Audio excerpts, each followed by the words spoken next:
Hey everyone, welcome to the channel. In this video, we'll be taking a look at GitHub Copilot, which I think is potentially the most impressive software developer tool to be released in the past year.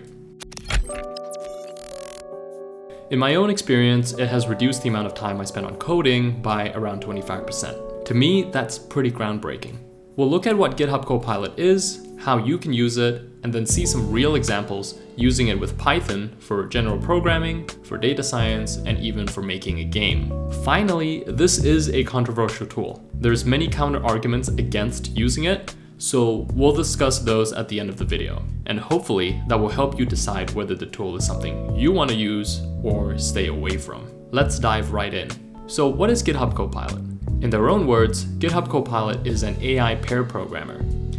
It is an IDE plugin that gives you suggestions as you code, sort of like an autocomplete feature, except that these suggestions are extremely smart and can span entire lines or functions. And the way it does that is by using an AI language model to analyze your code and figure out what it is that you want to do. What makes GitHub Copilot special is that it has two of the most important ingredients to make this work. The first is OpenAI's GPT-3 language model, which is industry-leading. The second is the GitHub dataset, which is where most of the world hosts their source code. Together, these result in a code completion product that is unbelievably effective. It is compatible with most popular programming languages and most frameworks, and it's actually quite effective in a lot of different problem spaces. And you can plug it right into the most popular IDEs, including Visual Studio, VS Code, and IntelliJ. It does cost $10 a month to use, but I think that if you can save even just 1% of your coding time, then it's already worth it and it will pay for itself very quickly. If you don't believe me, then take a calculator and work it out for yourself and let me know what you think. Now let's take a look at some coding examples using GitHub Copilot. I'm using it in VS Code, and all you have to do is install the GitHub Copilot extension from the extensions marketplace and then hook it up with your GitHub account online. And once it's installed, you will see this little icon here, which shows the state of GitHub Copilot, and you can click on it for all the options. And if it's ready and connected to the internet, then you will see suggestions come up as you start typing. So let's look at an example. So here I typed a comment, create a list of 100 numbers, and this line in gray is the suggestion from GitHub Copilot. And if I highlight it, I can look at different suggestions by tapping through them, or I can accept it by pressing tab. The suggestions don't only come up when you type a comment, it also comes up whenever you sort of hit space or hit enter and your cursor is just blinking. So here it's anticipating that I want to write a comment like this. And if you press tab, you can see all the different things that it's wanting to suggest. It's not limited to comments or empty lines either. I can write a function name, for example, and it will try to interpret what I want to do with that function. For example, I might want a function like get even numbers like this. And then it interprets the arguments I want to pass in and the whole body of the function that I want to do. I can also just type the name of the variables I want. So for example, I want a new variable called even numbers. And it's going to figure out that I should use this get even numbers function I defined earlier on this list to get me a list of even numbers. Now, it might be able to do some surprising things as well. Like, for example, what if I do odd numbers like this? Now, this is really interesting because it knows that with odd numbers, it can't use this function. It doesn't have an odd numbers function, but it can subtract the even numbers from the numbers list that we have to get the odd numbers. So that's pretty interesting as well. And if I'm not satisfied with that, and I want to see all the suggestions, I can actually press Control Enter.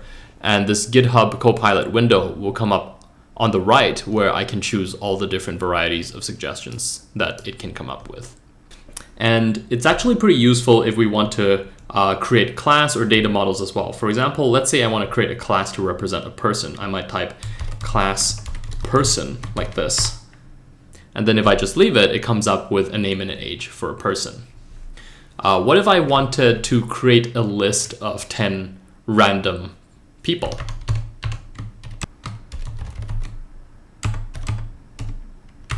So here it's creating a bunch of sample people, so I can just press tab one by one and create a bunch of people here. And for some reason, it decides that all the people I want to create should begin with the letter J. And I don't know if it's going to stop at 10 or if it's going to keep, well, there, it stops at 10. Okay, so it actually doesn't just look at the previous line, but it kind of looks at the whole context of the document. That's pretty interesting. Still, you get some weird results where because the first name was John, because John is the most common name, it decided that the next name should be Jane. And then when you have two names beginning with J, GitHub Copilot thinks that all the names should begin with J. So that's not ideal if I want a list of 10 completely random people. So instead, if I do this and then I press Control Enter to make it synthesize the solutions, I actually get much more balanced solutions. I still get the stuff with just the J's, but I also get this situation with Alice, Bob, Charlie, and then just different names of the alphabet. So that's pretty interesting way to use GitHub Copilot.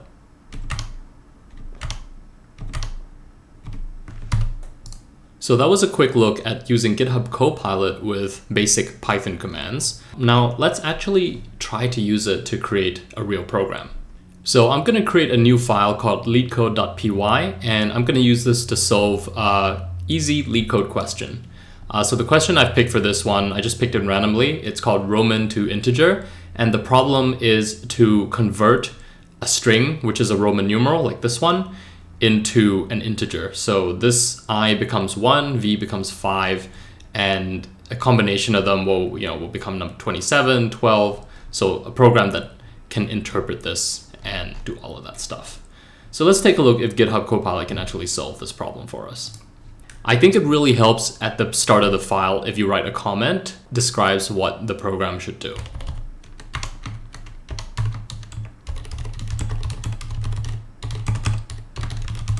Okay, so this is pretty interesting. I stopped typing here and it's predicted this rest of the sentence. So it actually can even anticipate what I want to do before I even finish the sentence.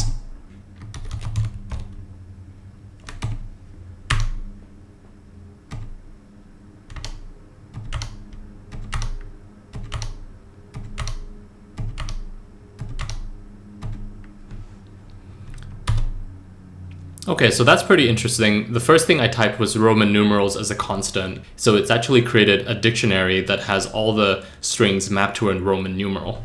The next thing I want to do is probably create a function to use this and convert it to a number.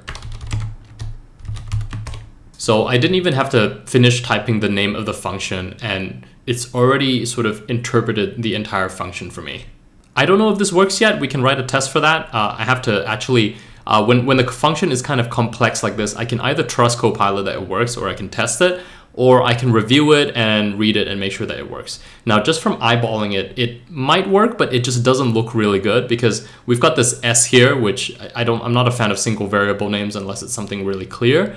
And also there's quite a bit of indexing. This logic's just not super clear what it does. So if I sit down and read it, maybe it works. But this is a problem I have with Copilot, is that sometimes it spits out code that might be correct, but it's not pleasant to read or it's not easy to work with. So let's see if we can do better and actually give this a different variable name.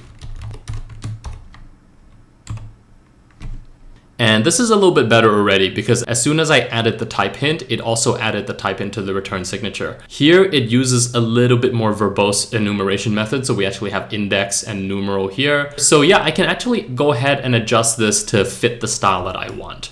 So for example, I don't think I need the full name of index. I mean, that's a bit overkill. So I changed that with an I, and it's able to interpret that and fit the solution to what I want, to the style that I want. Okay, so that's pretty good. Now I have no idea if this works, but an easy way for us to find out is to create a couple of test cases and actually run them. So let's signal that intention. Well, I didn't even have to do that. It kind of predicted that for me. It's just suggesting that I want to create a list of test cases. Let's go ahead and try that.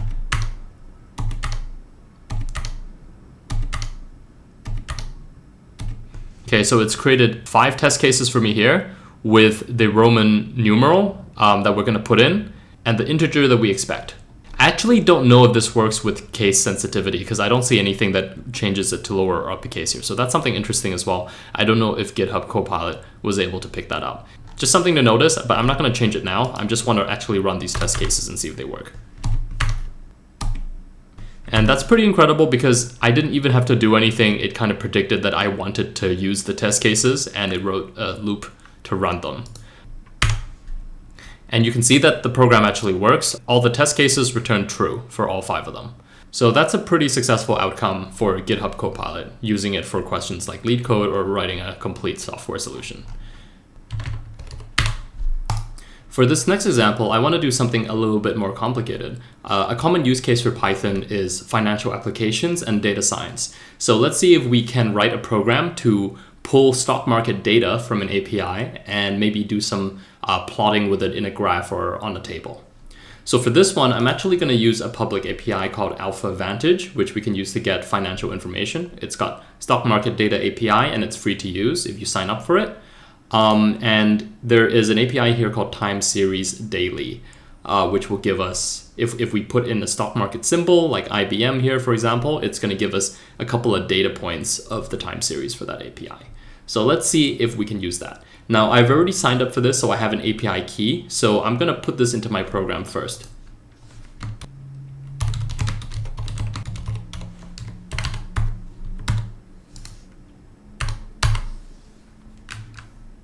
Now, before accepting any of GitHub Copilot suggestions, I'm going to resist them and just try to structure the entire program first, because that might actually change the kind of things it suggests.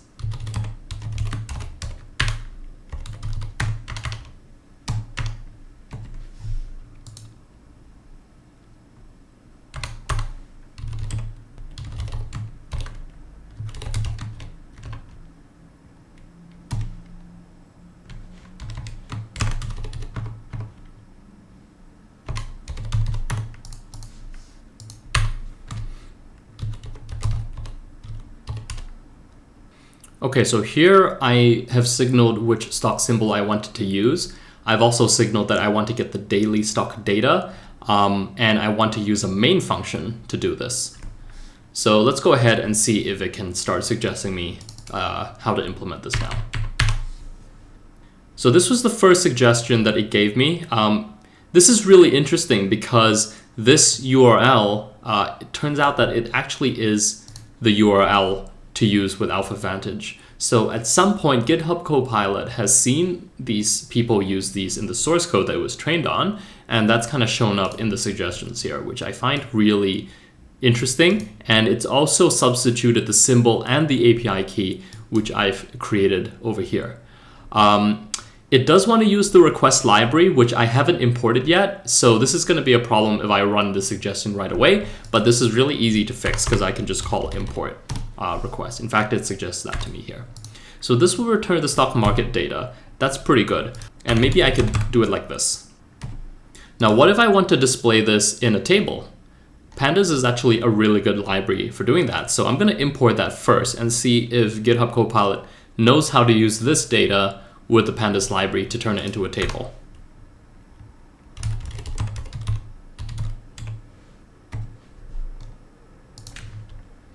To guide it, I'm going to write a couple of helpful comments.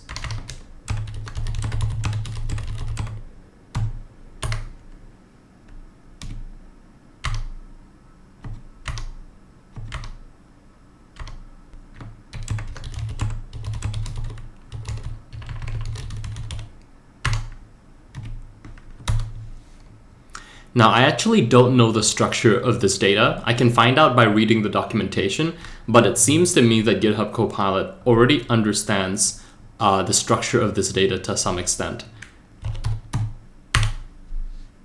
And when I run it, it actually works. It prints out this table with the prices, the date here, and the open, high, low, and close, and the volume. So this is pretty incredible because it shows that GitHub Copilot doesn't only understand just basic code like we saw in the earlier examples, but it actually understands how to use public APIs and how to use the output of those with certain frameworks. So these are things that I could have figured out myself by looking at the documentation, but it's just saved me a ton of time if I wanted to do that. Finally, let's also get it to plot the data and see if it can do that too. So first I'm going to import matplotlib because that's what I want to use to plot it.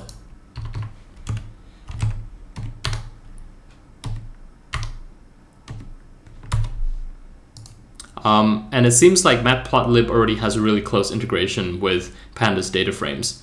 So it only took 2 lines to do that, but let's see if that works as well. Okay, and if I run that, I see this graph come up.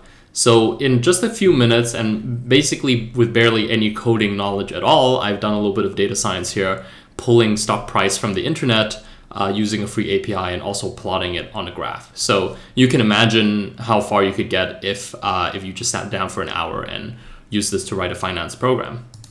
Now for the last example, I'm gonna do something a little ambitious, and I'm gonna try to implement an entire Tetris game using Pygame with the help of GitHub Copilot. Tetris is one of those things that everybody knows the rules. The blocks fall down, you can rotate them, they fit together, and if you form a line, the line gets eliminated. So it's something that you can recognize quite easily, but it's probably not very trivial to implement from scratch. So let's see if GitHub Copilot will help me to do that. And just to note, I know of Pygame, the framework, but I'm also very unfamiliar with how it works. So I'm also relying on the AI tool here to really help me out using that framework. So let's go ahead and give this a try. For using GitHub Copilot, I think it's pretty useful to set the constraints of the problem. I think it works a lot better than just giving it something completely general like this and leaving it to its interpretation. So I'm gonna start by typing as much structure of the program as I can first, and then using it to fill in the blanks.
Okay, it's suggesting quite a lot of code for me, like that's pretty much the whole game it looks like, but that's a bit too much. So I'm just gonna accept this, but I'm just gonna delete some of it so that, we're not going too far ahead with the auto suggestion.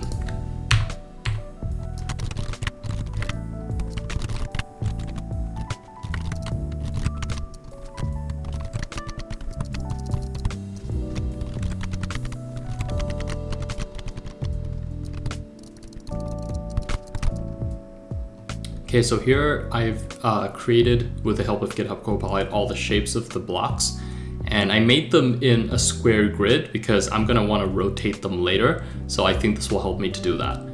So I've got this straight shape, and then I've got this S shape, the Z shape, the square block, the L piece, the opposite piece of that, and then the T shape. And then I've got all the shapes defined in my array here.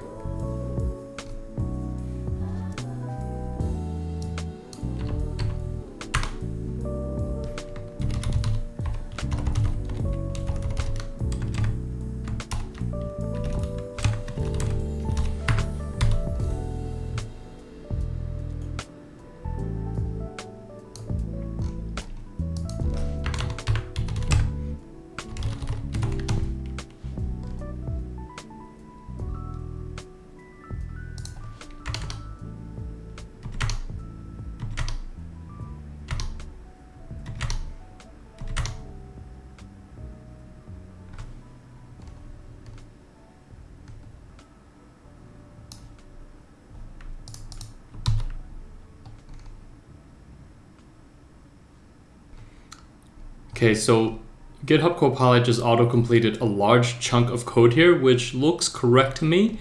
And this one will update the game state once every frame rate that I've defined here in my constant.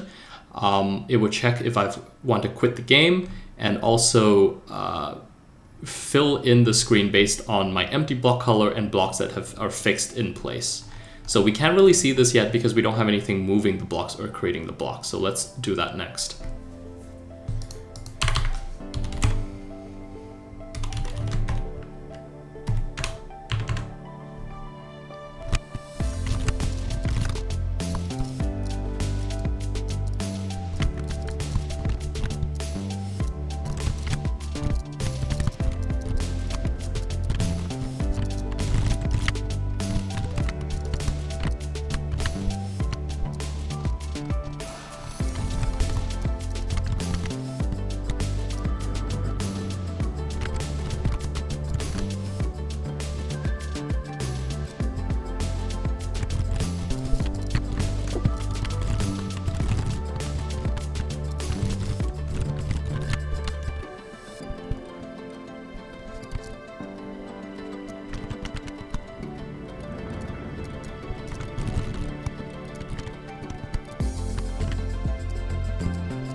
Okay, so at this point, I've spent about 20 minutes writing this Tetris game, and GitHub Copilot's probably written about 80% of this. And it's not perfect. The code does have a lot of inefficiencies, and there's a lot of things that it does that has a lot of repeated elements, and it's not the best way to do it. But I can actually run this, and it comes pretty close to being a Tetris game. So let's take a look at the results. And so here's a sample of the game. It works when you run it, different random Tetris pieces get spawned and they fall down. And then when they hit the floor or they hit another piece, they kind of lock into place. I didn't actually get around to implementing what happens when you form a full line, but that's okay because I think coming this far, it already demonstrates the power of GitHub Copilot. I don't know anything about Pygame, and I'm not very familiar with the Tetris rules or Tetris shapes either. So with using GitHub Copilot, it was able to fill in the gaps for me and help me get quite far in just 20 minutes. So as you can see, it's a pretty good tool for prototyping ideas if you know roughly what you're doing. And as I mentioned before, the code quality itself isn't the best. There's a lot of things I'm looking at this and I'm shaking my head like I would probably do them differently or organize the program a little bit more differently. But that is something that if you had more time, you can definitely be patient and invest time into doing that and guiding Copilot, because Copilot actually does look at your software and the rest of your code and it tries to continue in that style. If you start rewarding it for using a bad style, or if you start writing programs badly in your code, it's just going to repeat that pattern. So it's really important that if you use GitHub Copilot is to catch the patterns early and set it on the right course. Overall, GitHub Copilot seems like a pretty useful tool so far. From my own experience, it cuts my time spent coding by around 25%, which for me is pretty massive. But not everyone is as excited about it as I am. And here are some of the top concerns I've gathered from other developers.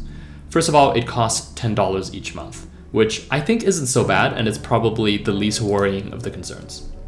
Second is that it'll make you a worse coder, whether you're trying to learn something or whether you are already a good coder, and it'll just make you reliant on it, and so your skills will decay. And I think that's valid, and whilst GitHub Copilot is very convenient, I don't think it will make you a worse coder or slow down your learning. Instead, it will probably result you shifting your focus to a different set of skills. For example, problem solving at a more strategic level, or focusing more on the design or the business application of your software, which I think is a trade-off, but to me, it's worth it. And finally, the third concern, which I think is probably the most worrying, is the privacy and the data aspect.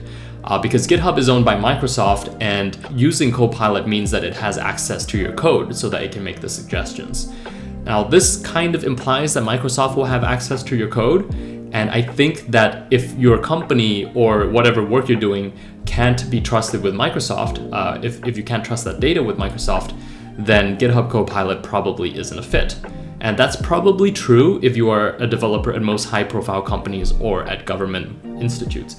but for startups and personal projects, I think it should be okay. However, if I want to use it at a bigger company, or if I want to use it with trade secrets in my code, then I probably want more guarantee that the code is only used for suggestions and my code isn't going to be used for training or appear in someone else's dataset. So after all that, what's my verdict on GitHub Copilot? Should you use it or should you avoid it? Well, if your company policy allows it, or if you're using it for your own projects, then I think you should use it, or at the very least try it for a couple of weeks and see how it goes. It will save you a lot of time coding, and it will give you time to spend on problems which I think are more important and more interesting, like architecture, design, and business requirements of your software. If you've used GitHub Copilot already and have strong opinions about it, then please share them with me in the comments. Otherwise, I hope you found this video useful, and thank you for watching.